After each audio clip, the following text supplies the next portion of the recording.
capannone mentre installano i pannelli solari, dramma sul lavoro in zona industriale Ponzano Veneto, gravissimi, 2 operai di 21 e 56 anni della ditta Soladria nel Rodigino. E ancora sotto shock Matteo Ginetto, il tassista aggredito domenica all'alba in piazzale Roma a Venezia, da Mogliano dove vive con la famiglia, racconta quei terribili momenti. Omicidio Ceschina, rimangono in carcere Enzo Lorenzone e la compagna Disli Guzman, accusati di essere mandanti del delitto. Il GIP ha deciso di rigettare le richieste degli arresti domiciliari. Benzinai alla prova dei cartelli con il prezzo medio regionale del carburante. Per gli inadempienti da oggi è prevista una sanzione da parte della finanza, cartelli piccoli e posizionati molto distanti. Un'indagine sui prodotti forniti alle mense dell'esercito porta alla luce irregolarità gravi. 6 gli indagati, sotto la lente il cibo destinato anche all'aeroporto Sant'Angelo. Nuova giunta a Castelfranco Veneto dopo la crisi. Il sindaco Marcon nomina 3 assessori mancanti. In giunta Pavin, Peron e Miotti, ma il gruppo della Lega perde un altro pezzo. Al via la settimana della giornata mondiale della gioventù a Lisbona, i 1200 dalla diocesi di Treviso per il raduno che culminerà il 6 agosto con l'omelia di Papa Francesco.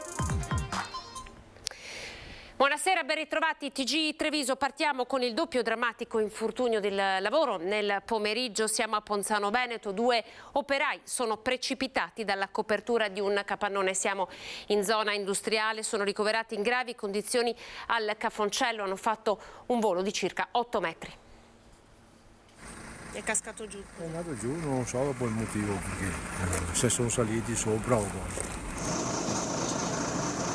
La copertura del capannone ha ceduto sotto i loro piedi, il drammatico volo da un'altezza di 8 metri, l'impatto al suolo. Sono ricoverati in condizioni gravissime all'ospedale Cafoncello 2 operai della ditta Soladria di Adria nel Rodigino, precipitati dal tetto del capannone dell'azienda Carniato di via dell'Indipendenza nella zona industriale di Paderno di Ponzano Veneto. L'incidente è verso le 16, mentre i 2 operai stavano lavorando al posizionamento di pannelli fotovoltaici. Non posso parlare qua. E installate pannelli fotovoltaici? Sì, ma mi piace, non posso dire altro, è successo del mai per i miei colleghi e mi interessa quello adesso. Grazie. I 2 feriti sono un 21enne di Rosolina e un 56enne di Porto Viro, trasportati al pronto soccorso dall'elicottero di Treviso Emergenza. Sul posto vigili del fuoco, ispettori dello Spisal e carabinieri che hanno sentito i colleghi in lacrime. L'impresa tra l'altro era uscita nei giornali 15 giorni fa, perché il titolare, che è mancato 3 settimane fa, aveva ceduto nel 2012 l'azienda ai dipendenti, quindi era un'azienda, una di quelle in cui il rapporto tra dipendenti e titolare andava oltre il lavoro. Insomma, sfortunatamente non sono stati pagati bene da questo gesto di bontà, è stata una sfortuna, poi è chiaro che la Spisal farà le proprie indagini. Ancora sotto shock Matteo Ginetto, il tassista aggredito domenica alle prime luci dall'alba. Siamo in piazzale Roma a Venezia, da Mogliano dove l'uomo vive con la famiglia, ci racconta quei terribili momenti. Arrivano ubriachi perché hanno fatto tutti i bacari, sono già alterati, con le bottiglie in mano, che è un pericolo perché alla fine è un'arma. Aggressivi. Noi non abbiamo nessuno, io esco per fare il tassista, non esco per fare il pugile o per fare il poliziotto. Ripensa all'aggressione, al pugno che gli è stato sferrato in pieno volto, ai colpi alla schiena e alla testa. Poteva andare peggio, ci dice. Io non devo andare fuori con la paura, stasera torno a casa vivo o non torno a casa vivo, cioè non esiste. Parla con l'amaro in bocca Matteo, ad aggredirlo 3 extracomunitari ubriachi con bottiglie di birra in mano, che si sono avvicinati mentre lui stava aspettando alcuni turisti da portare da piazzale Roma all'aeroporto Marco Polo. Deteggiavo, ok, per cercare di coprirmi e difendermi e roba, finché poi mi sono trovato le spalle al muro, allora mi sono chiuso a uovo per proteggermi dai colpi, no? In quel frangente arrivano questi 2 Bangladesh, adesso dicono che siamo braghe perché io non ricordo, solo mi ricordo le voci, state fermi, cosa fate, qualche là, e che devo solo ringraziare, e praticamente sì, me li hanno tolti, tra virgolette, hanno smesso di colpirmi, ok? Perché non riuscivo neanche a tirarmi su, perché ero talmente chiuso che non riuscivo neanche a reagire. Poco dopo l'aggressione è scoppiata una rissa fra questi cittadini del Bangladesh e i 3 extracomunitari che avevano picchiato il tassista. Rissa finita con un accoltellamento e per la quale sono scattati degli arresti. I tassisti e gli autisti degli autobus rimangono una categoria a rischio. I colleghi della CTU ogni sera hanno un'avventura, anche loro, questi disgraziati che escono per fare lavoro e non sai se torni a casa. perché ti monta l'ubriaco, ti monta questo, ti aggrediscono, sono arroganti. E tutto perché? Perché sanno che non viene fatto nulla, perché li prendono, li portano dentro e dopo, perché qua, perché là sono già liberi il giorno dopo e te li trovi di nuovo lì, perché quello che mi ha aggredito con le bottiglie, quello è una faccia conosciuta, lui è sempre a Piazzale Roma. Matteo, dopo tutti gli accertamenti in ospedale, tornerà presto a lavorare. Devo, perché ho una famiglia da mantenere, mi tocca, perché sennò se potessi fare a meno andrei a fare qualcos'altro, per questo è il mio mestiere, cioè quello devo fare, è una mia attività, ho investito dei soldi. Tornerà al lavoro, ma con un animo diverso e con un'attenzione più alta, anche se tutto questo, confida, non basterà. Omicidio Ceschin, rimangono in carcere Enzo Lorenzon, 79 anni, e la compagna di Leslie Guzman, 31 anni, accusati di essere i mandanti del delitto. Il GIP ha deciso di rigettare la richiesta degli arresti domiciliari. Nessuna misura alternativa al carcere, nemmeno con il braccialetto elettronico, per Enzo Lorenzon, 79 anni, e l'attuale compagna di Leslie Guzman, 31 anni, domenicana, accusati di essere i presunti mandanti dell'omicidio di Margherita Ceschin, la 72enne uccisa nella sua casa a Conegliano, colpita alla testa e poi soffocata. Il GIP Marco Biagetti ha deciso di rigettare la richiesta degli arresti domiciliari, motivi sanitari e di età alla base dell'istanza del difensore Fabio Crea per Lorenzon. Tuttavia il giudice ha ritenuto al momento di mantenere la custodia cautelare in carcere, ma ha fissato l'inizio di operazioni peritali per verificare lo stato di incompatibilità, quindi la interpreto in maniera piuttosto interlocutoria e quindi, se devo dire, anche prospetticamente positiva come ordinanza. Il GIP Marco Biagetti ha fissato comunque un nuovo esame medico sul 79enne che sarà effettuato il prossimo 5 settembre. Intanto venerdì prossimo ci sarà la discussione al Tribunale del riesame. Noi andiamo non solamente per una rivalutazione delle esigenze cautelari, noi andremo al Tribunale del riesame per una richiesta di rivalutazione di tutti gli elementi costituenti il profilo di gravità indiziaria, quindi sostanzialmente quelli che sono gli elementi di prova che sono stati portati a supporto dell'ordinanza di custodia cautelare. Questo vale per tutti e tre i suoi assistenti? Assolutamente sì.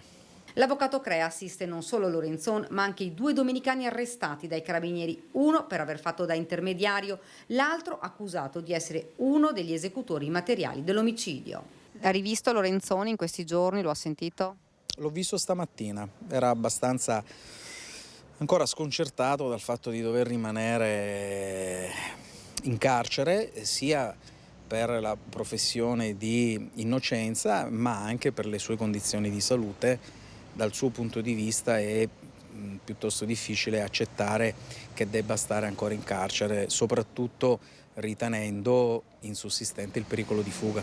Anche di Leslie Guzman rimarrà in carcere. Per lei l'avvocato Giuseppe Pio Romano aveva chiesto gli arresti domiciliari per motivi familiari. La 31enne ha infatti un figlio che in questo momento è ospite presso un'amica della donna. Anche nel suo caso permangono i rischi di fuga e di inquinamento probatorio. Ancora cronaca, un'indagine sui prodotti forniti alle mense dell'esercito porta alla luce gravi irregolarità, prodotti destinati anche alle caserme di Padova e Treviso. L'indagine era partita un anno fa da una segnalazione del settore veterinario dell'esercito, responsabile delle ispezioni nelle mense, e così il NAS di Padova, con il coordinamento della procura, inizia a scavare sulla preparazione dei pasti destinati a 4 caserme del Triveneto, 2 a Padova, sedi dell'ospedale militare del centro rifornimenti, una a Treviso, il 3° reparto aeromobili dell'aeronautica militare, e il 5° reggimento alpini di Vipiteno. Emerge che, secondo i carabinieri, un'azienda colosso della ristorazione spacciava per biologici prodotti che non lo erano, per freschi prodotti che erano conservati, oltre alle irregolarità nelle etichette. Per questo le accuse sono pesanti, come frode in commercio, il mancato rispetto dei contratti, reati ai danni della pubblica amministrazione. E così a finire nei guai sono 6 persone indagate, i vertici dell'azienda, tra cui un trevigiano 64enne di Asolo e un veronese di 44 anni di San Giovanni Lupatoto. Insomma, alla base ci sarebbe un sistema collaudato per risparmiare centinaia di migliaia di euro sul contratto, acquistando prodotti più economici e non facendo lavorare i dipendenti nei giorni festivi e prefestivi. A sostegno delle indagini, intercettazioni ambientali e immagini di telecamere installate nei centri cottura. Intercettati dai carabinieri dopo aver sottratto 2 biciclette dall'abitazione di un uomo di 48 anni nel quartiere San Gaetano, hanno tentato la fuga, ma uno di loro, un 58enne marocchino, nel tentativo di attraversare in velocità un incrocio è finito contro una macchina che sopraggiungeva in quel momento. È accaduto nella tarda serata di ieri in piazza Negrelli, siamo a Montebelluna. Il 58enne ha abbandonato la bicicletta e dopo una breve fuga a piedi è stato bloccato dai militari sul Sagrato del Duomo, arrestato e rimesso in libertà nelle ore successive. Il complice, poi identificato in un 28enne di origini albanesi, è riuscito a scappare, lasciando però a terra lo zaino con alcuni attrezzi da scasso all'interno. Sempre i carabinieri a Crocetta del Montello hanno infine denunciato per detenzione di stupefacenti un 20enne della zona trovato in possesso di oltre mezzo etto di hashish. E siamo ai benzinai, alla prova dei cartelli con il prezzo medio regionale di carburante. Per gli inadempienti oggi sono previste sanzioni da parte della Guardia di Finanza. Cartelli piccoli e posizionati distanti, pochi gli automobilisti che vi hanno fatto caso. Quelli che installiamo noi sono wifi, quindi viene aggiornato dal Ministero, credo. Cos'è, un cartello in metallo? Sì. Cioè metallo con i LED, elettronico insomma. Ha un costo questo per i benzinai? Sì, però non so dirle quanto. Le pompe bianche pagheranno l'installazione del cartello di tasca propria. Va meglio ai distributori a marchio, l'installazione è a carico delle compagnie. C'è però il problema del posizionamento. Il signor Moreno Marcon, da 50 anni lungo la Postumia, benzinaio da generazioni, ha dovuto inventarsi un piedistallo cui appendere i dati, da cambiare ogni mattina spostando i magneti. Un onere in più per noi gestori a tenere aggiornato ogni giorno queste cose qua, salvo avere delle sanzioni, perché se non sono aggiornate c'è la Guardia di Finanza o qualcun altro, sono delle multe salate. E qui sta il paradosso: il prezzo medio è calcolato confrontando impianti di montagna e impianti di pianura, gestori che lavorano in condizioni troppo diverse per poter adattare i costi di vendita al prezzo medio regionale. Non lo posso fare perché altrimenti ci rimetto del mio. Già abbiamo dei margini che sono talmente rosicchiati che se vado a togliere del mio, cioè, è come togliermi il guadagno, hai capito? Non lo posso fare io, lo possono fare soltanto le compagnie. 35 millesimi al litro è quello che ai gestori rimane in tasca, gestori su cui pesano i costi dell'energia e delle commissioni per i pagamenti con POS. Pochi gli automobilisti che hanno badato ai cartelli, molti sono affissi alle vetrate, distano diverse centinaia di metri dalla strada. Per intercettare quei numeri grandi non più di una mano bisogna oltrepassare prima gli altri dati, il prezzo self e servito del carburante in vendita alla pompa. Io l'aveva guardato prima di entrare? No? No, ma è differenza di quanto? Di 1 centesimo? Chi si è fermato qui apposta? Ha visto il cartello? No, per dire il vero no, io mi fido perché vengo spesso qua. È importante per lei quel cartello? Cioè è decisivo per la sua scelta di fermarsi? No, in questo momento è decisivo il fatto che fra 1 chilometro restavo a piedi. Quindi il cartello non c'entra? In questo frangente no. Gestori contrari a questo cartello fin dall'annuncio della sua introduzione della categoria, c'è una forte presa di posizione. I problemi più grossi li hanno in assoluto i gestori che vendono con la sola modalità servito, che sono obbligati ad esporre il prezzo medio relativo al self-service, quindi un prezzo assolutamente inconfrontabile. Quindi ovviamente avendo 10 o 20 centesimi di differenza, sicuramente saranno subito segnalati alla Guardia di Finanza. E le segnalazioni alle fiamme gialle sui presunti furbetti dei prezzi incentivati dal ministro delle imprese e del Made in Italy Adolfo Urso rischiano di non tenere conto della diversità di prezzi relativi a dove le pompe sono situate. Prezzi che variano a seconda che queste siano in zone montane, più difficilmente raggiungibili rispetto alle aree pianeggianti.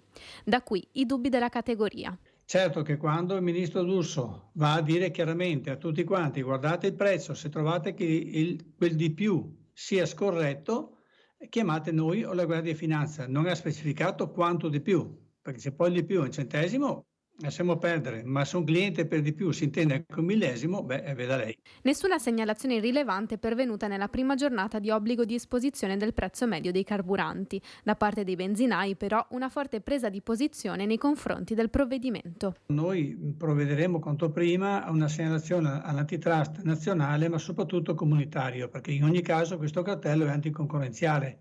Cioè un libero mercato imporre agli operatori economici che hanno il prezzo libero in mano, premesso che i gestori non ce l'hanno, molti impianti sì, è tutto fuorché concorrenziale e non dà chiarezza.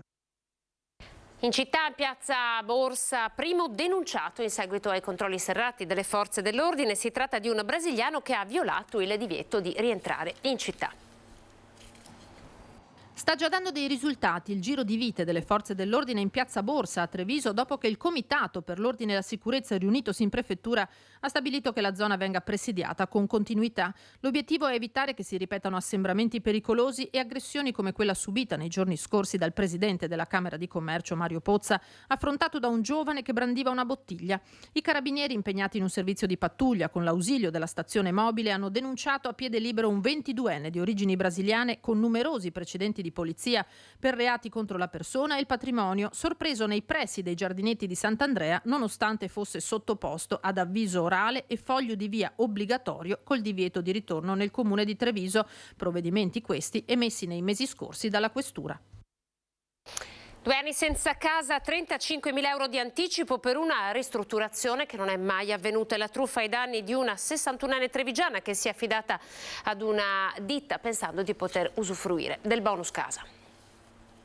Abbiamo fatto nel 2019. Guardi, lei stessa, qui c'è una presa di corrente sotto lo scarico dell'acqua. Mai vista una roba del genere. Aveva promesso una ristrutturazione totale dell'appartamento in via Venazio, a 2 passi dal centro di Treviso, la ditta del capoluogo che ha lasciato per 2 anni la figlia della signora Giusi senza casa. Ristrutturazione che rientrava nel bonus casa, che prevedeva una detrazione del 50%. Preventiva da 35.000 euro comprendeva una ristrutturazione totale di tutto l'appartamento, quindi 80 metri quadri, avrebbero fatto tutto.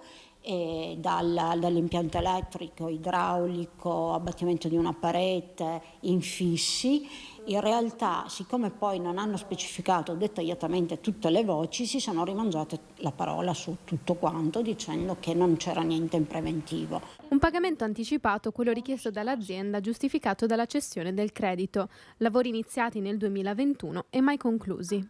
Quello che abbiamo visto sono state delle opere fatte male, come si può ben vedere da alcune cose. Abbiamo dovuto rimuovere anche il pavimento perché si inciampava, cioè non c'era, era pieno di gradini. Si può vedere anche tutto il resto, non c'è una presa neanche nel posto giusto. Adesso io sto rimuovendo le prese e le sto mettendo al posto giusto perché non c'è niente in regola e neanche gli impianti idraulici perché non sono a norma, tutto fuori norma, è tutto fatto male, realizzato male. Fermare i lavori, l'unica soluzione. Ora la signora Giusi intende andare fino in fondo alla questione. La ditta comunque non voleva rispondere di questi errori e siamo in causa ormai da 2 anni e mezzo, stiamo aspettando che la giustizia faccia il suo corso. Siamo a Castelfranco Veneto con la politica. Marcona ha nominato i 3 assessori mancanti, un rimpasto che arriva dopo la fiducia incassata la scorsa settimana in Consiglio Comunale. Il gruppo della Lega però perde un altro pezzo. Pronta la nuova squadra, prima riunione di giunta giovedì a Castelfranco. Il sindaco Marcon ha firmato stamane la nomina dei nuovi assessori e la ridistribuzione delle deleghe dopo le dimissioni di Franco Pivotti e Stefania Guidolin. Il dottor Miotti che mi seguirà le politiche per la casa, l'assessorato al sociale, l'asilo nido e tutto ciò che ruota attorno al mondo della sanità. Ringrazio l'architetto Pavin che seguirà i lavori pubblici, le manutenzioni, il verde, il decoro urbano, l'intesa programmatica d'area e la dottoressa Peron Elisabetta che prenderà le redini del bilancio del comune di Castelfranco Veneto. Pavin e Peron erano in consiglio comunale nel gruppo della Lega. Miotti è un esterno. Nuove deleghe sono state aggiunte a Marica Galante, vice sindaco, alla quale sono state affidate istruzioni, politiche giovanili e associazioni, mentre lo sport è andato all'assessore Gianfranco Giovine. Io credo che animati dalla buona volontà, dallo spirito del saper lavorare in squadra e di confrontarsi con questi nuovi inserti, noi riusciremo a cambiare passo e dopo le vacanze partire al 100%. Nel frattempo sulla maggioranza leghista è arrivata una nuova grana con le ennesime dimissioni, quelle del consigliere Matteo Zanellato, che ora aprono il nuovo e scottante capitolo delle sostituzioni dei posti rimasti vuoti in consiglio comunale. Ci fermiamo per pochi secondi di pubblicità, tra poco. TG Treviso ben ritrovati, ripartiamo dalla giornata mondiale della gioventù. Siamo a Lisbona dove abbiamo raggiunto Don Davide Crespi nelle strade della capitale. Siamo carichi qui con un gruppo di giovani della nostra collaborazione pastorale di Castelfranco, ma assieme ai giovani di tutta la diocesi di Treviso siamo circa 1200 e in più tutti i giovani del mondo. Il clima qui, a parte il caldo agghieggiato, è molto carico, nel senso che ci si saluta per strada e Voglia di festa. Voglia di festa che si riversa in colori e sorrisi per le strade di Lisbona. Un momento di gioia e divertimento, ma soprattutto un'occasione di condivisione della propria fede. Riscoprire un po' che la fede, il Signore è anche tra noi giovani, e questo è un buon motivo per fare feste insieme, ma anche per riuscire a condividere momenti di preghiera e di fede insieme. E la Giornata Mondiale della Gioventù, conosciuta con la sigla GMG, è un incontro internazionale di spiritualità e cultura dei giovani cattolici, promosso dalla Chiesa su iniziativa del Papa. Sarà presente dal Veneto anche il vescovo di Treviso, Monsignor Michele Tommasi. E proprio dal Veneto arrivano i ragazzi e ragazze guidati da Don Davide, che sventolano con orgoglio la bandiera di Castelfranco. stampata apposta per l'occasione, tutti ci scambiano per messicani, non si capisce che di cosa è fatto. Torna come da tradizione il concerto dell'Assunta, quest'anno con una dedica speciale al soprano Toti Dal Monte per i 130 anni dalla sua nascita.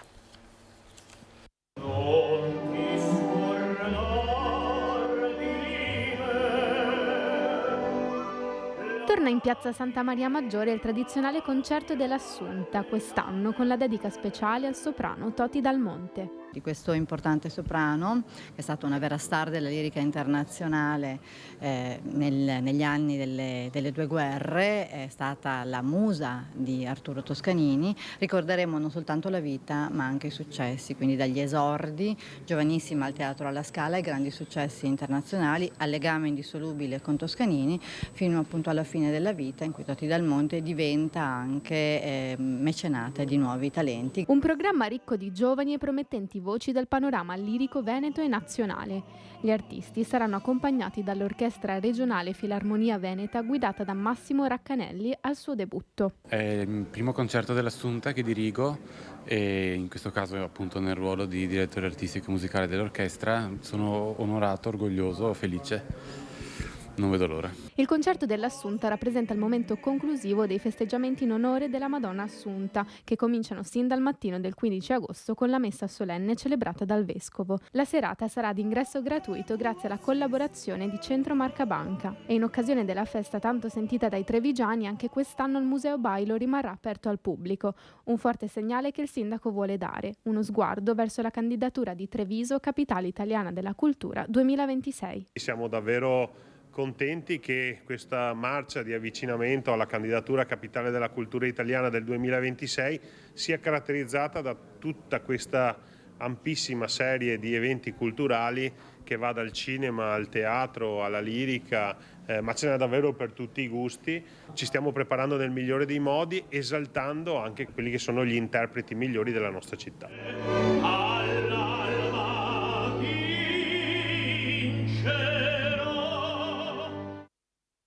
Ed ora Belluno e provincia per le notizie.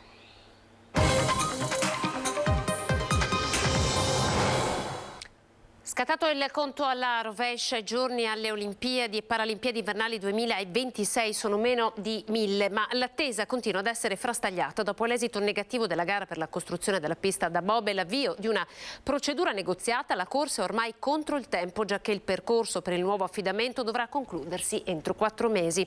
Ieri poi la provincia di Belluno ha chiesto con propria delibera unanime alla cabina di regia di Milano Cortina di rivalutare la scelta sul villaggio olimpico e di individuare la sede nella vecchia Colonia Eni. Siamo a Borca di Cadore, unico esempio concreto di sostenibilità e di legacy che sono i cardini sui quali si è strutturata la candidatura dei giochi. Sulla rigenerazione dell'ex Colonia di Borca in questi mesi si sono schierati a favore anche le associazioni di categoria, i sindacati ed in generale tutto il territorio del bellunese. Palazzo Rosso, Bagari in Consiglio Comunale su Investi Scuola, un progetto che garantisce gli abbonamenti del trasporto pubblico per gli studenti a prezzi calmierati per andare incontro a chi abita nelle zone più marginali della provincia. Ancora una volta è stato scontro aperto tra politica e interesse pubblico. Io credo che Se non lo facciamo sul trasporto pubblico locale per le persone che abitano le terre alte, su che cosa facciamo la discussione relativa alla montagna e al vivere in montagna?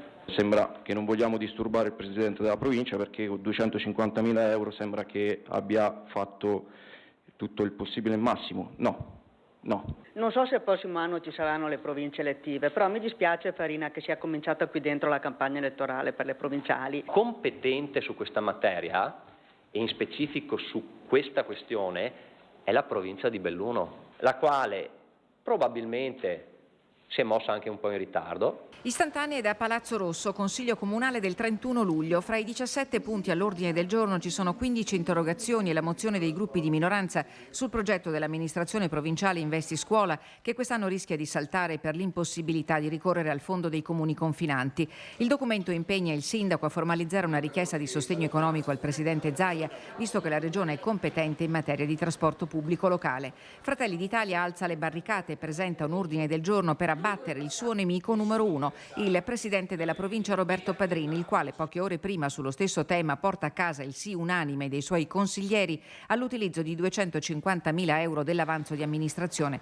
per continuare ad attivare Investi Scuola. Quest'anno purtroppo abbiamo una impossibilità di utilizzare i fondi di comuni confinanti, quindi siamo rimasti fondamentalmente con metà della somma a disposizione grazie ai 250.000 messi dalla provincia e altrettanti dal Consorzio Bimpiave. L'unico modo per diminuire il gap tra la provincia di Belluno e Trento e Bolzano è quello di trovare delle risorse per riuscire a calmierare il costo dei servizi. Per far partire la misura mancano 500.000 euro. Impossibile riaprire per il momento la linea di finanziamento del Fondo dei Comuni Confinanti che per gli ultimi 7 anni ha garantito gli abbonamenti a prezzi calmierati agli studenti delle superiori che vivono nelle zone più marginali e frequentano i poli scolastici distribuiti nei pochi centri del Bellunese.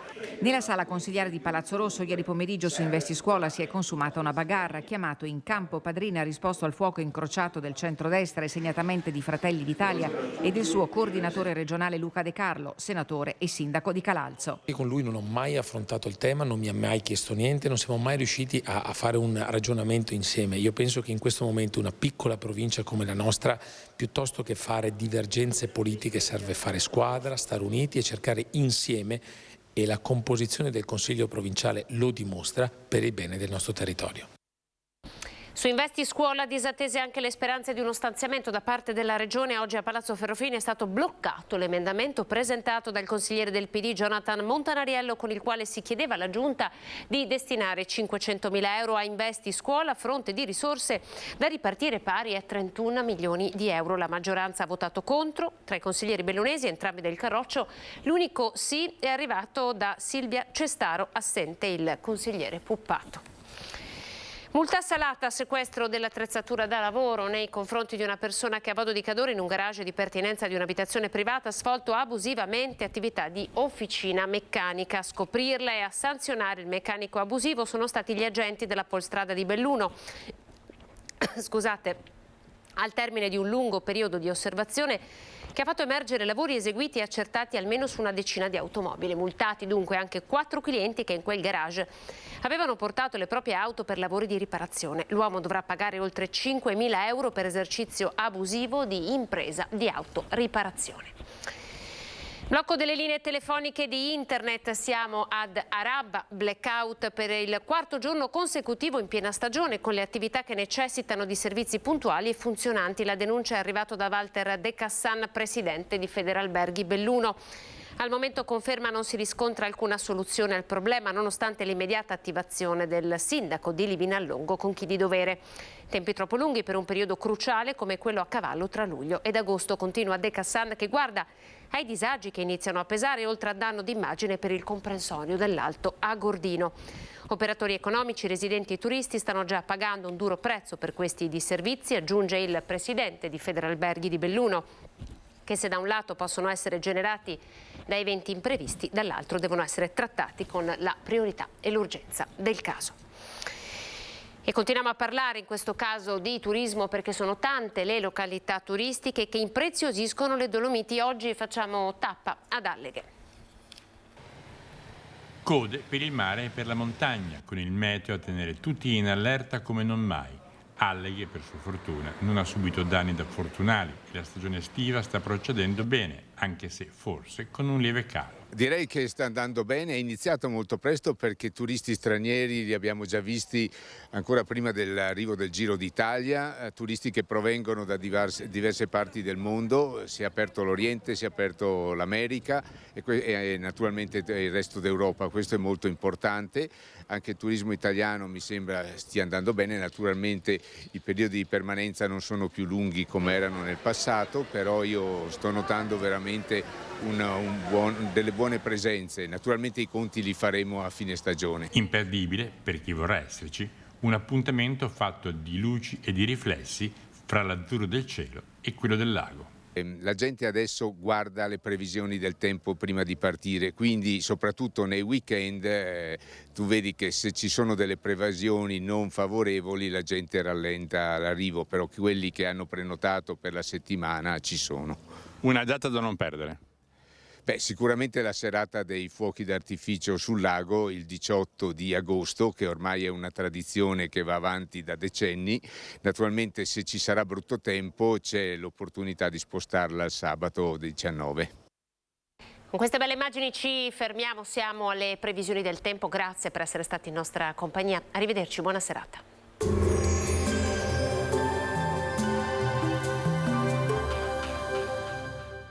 Portaci gli oggetti, i mobili, i vestiti che non usi più. Da noi, guadagni. Ex Novo Mercatino dell'Usato. Aperto 7 giorni su 7, via Vicenza 23, Vede Lago.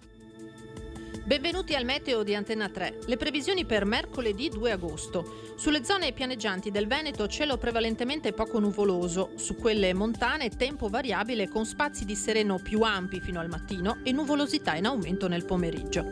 Precipitazioni generalmente assenti, salvo occasionali piovaschi. Temperature minime tra 18 e 21 gradi, massime tra 23 e 29 gradi. Sul Friuli e Venezia Giulia poco nuvoloso al mattino sulle coste e in pianura, nel pomeriggio in prevalenza sereno. In mattinata soffierà bora moderata a cui si alternerà la brezza pomeridiana. Non si esclude nel pomeriggio qualche locale rovescio. Temperature minime tra i 16 e i 22 gradi, massime tra i 26 e i 29 gradi. Sul Trentino Alto Adige tempo molto soleggiato, al mattino locali nubi basse con scarsa nuvolosità fino al pomeriggio sera. Temperature minime tra gli 11 e i 22 gradi, massime tra i 23 e i 30 gradi. È tutto, arrivederci.